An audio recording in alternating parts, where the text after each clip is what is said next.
The National Transportation Safety Board is on the ground in Dallas investigating yesterday's DART train fire. Service is still delayed because the train remains in the same spot where it caught fire. Fox 4's Sean Rabb is in the area again tonight, continuing his coverage. Sean. And Steve, just with the presence of the NTSB in Dallas tells you how serious this was, yet not as serious as it could have been. Those investigators in that federal GO team will be working to find out what went wrong.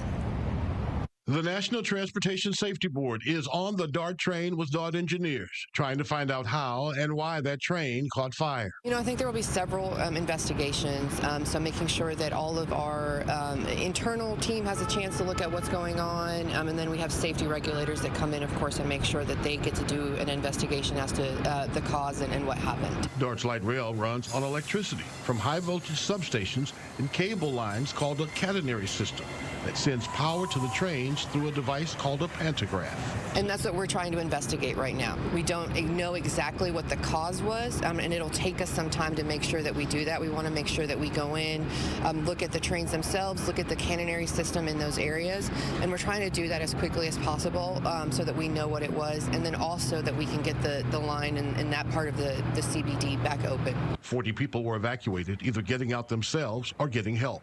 10 to 15 treated by Dallas Fire Rescue. 6 had to go to the hospital, some with what were described as minor burns.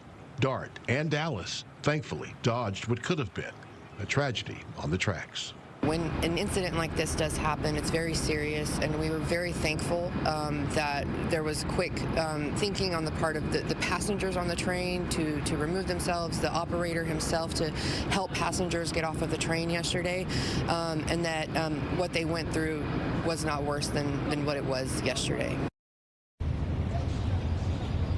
So when the NTSB completes its work, then the train will be removed, the tunnel will be cleared and opened, and the entire rail system through the Central Business District will be running again. Until then, DART wants you to go to their website, dart.org, to check out where the shuttles are, what they're calling bus bridges, to get you around to where you need to go to make your connections.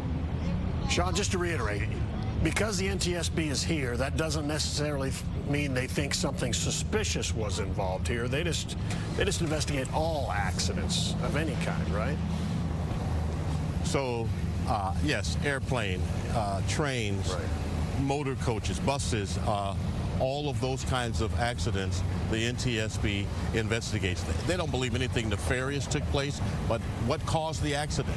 That's what we got to get to the bottom line. So if there's some change that needs to be made, if there's some adjustments that need to be made to the system itself, then that can be done so this won't happen again. And of course, Dallas, DART is not unique to this particular type of power system. All light rails in the U.S. use this. So this is a moment where maybe there's something that went wrong that, they can find out and prevent an accident from happening somewhere else or here going forward. Got it.